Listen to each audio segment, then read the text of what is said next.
Honorable Prime Minister and all the members of Lok Sabha and Rajya Sabha and Honorable President also, हम लोग का view ये है कि इस कॉन्स्टिट्यूशन में बहुत बड़ा परिवर्तन होना ज़रूरी है।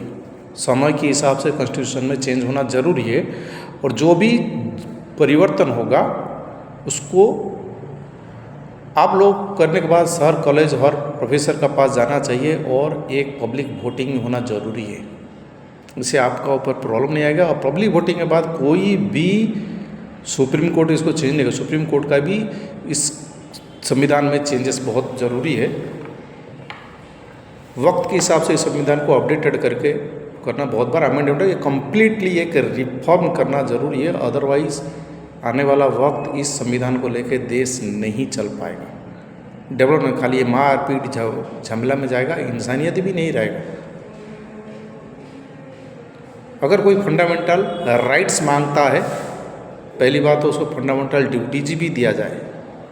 ईयरली फंडामेंटल ड्यूटीज़ निभाता है तो उसका SLA सर्विस लेवल एग्रीमेंट माना जाएगा, किस लेवल का वो फंडामेंटल ड्यूटीज निभाया और फंडामेंटल राइट्स उसका क्या है।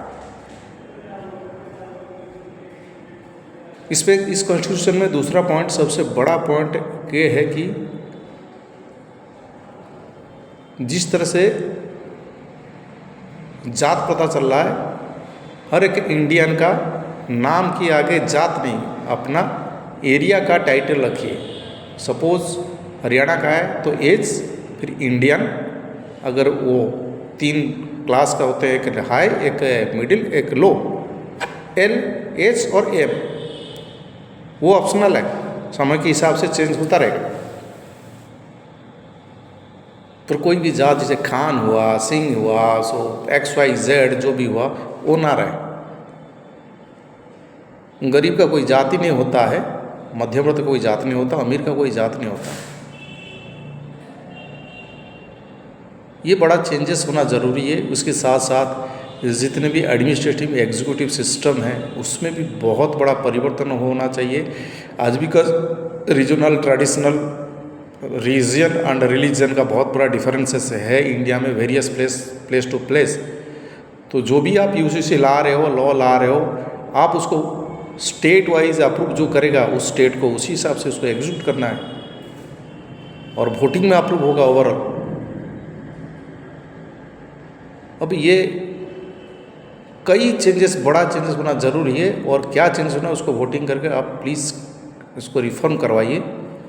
और ये जात प्रथा में जो लड़ाई है इसको भी कैसे क्लोज़ किया जाएगा वो एक बड़ा चीज़ है। आप उनको एक एक रीजन में माइग्रेट करके असेंबलिंग करवाइए सेक्शन वाइज, सो दैट आने वाला वक्त थोड़ा अच्छा से शांति से सुकून से डेवलपमेंट कर पाएगा। आप बोलोगे मुसलमान को 3 बच्चे मत पैदा करो, 2 बच्चे पैदा मत करो, हिंदू को 1 करो, डिफरेंसेस नोबडी विल एक्सेप्ट। आपको कहीं ना कहीं एक पर्टिकुलर एरिया डिवाइड करना पड़ेगा। अगर उसका रीजन है, उस रीजन से इस रीजन को आ नहीं पाएगा या ये क्राइटेरिया मानना पड़ेगा और उसकी फंडामेंटल ड्यूटीज़ देखना पड़ेगा। और वोटिंग वक्त में जैसे बूथ लगता है उस तरह से पंचायत में हर वक्त कंस्टेंट वोटिंग पूल बूथ होना जरूरी है, जिसमें पुलिस भी रहे और सारा एम्प्लॉयमेंट पंचायत से हो। वहाँ से क्या होगा ना, कभी भी कोई बिल आया तो पब्लिक अपने हिसाब से टाइम से आके वोटिंग देगा और पुलिस भी रहेगा वक्त को वक्त हिसाब से, आर्मी रहेगा, एक एक एरिया में रहेगा।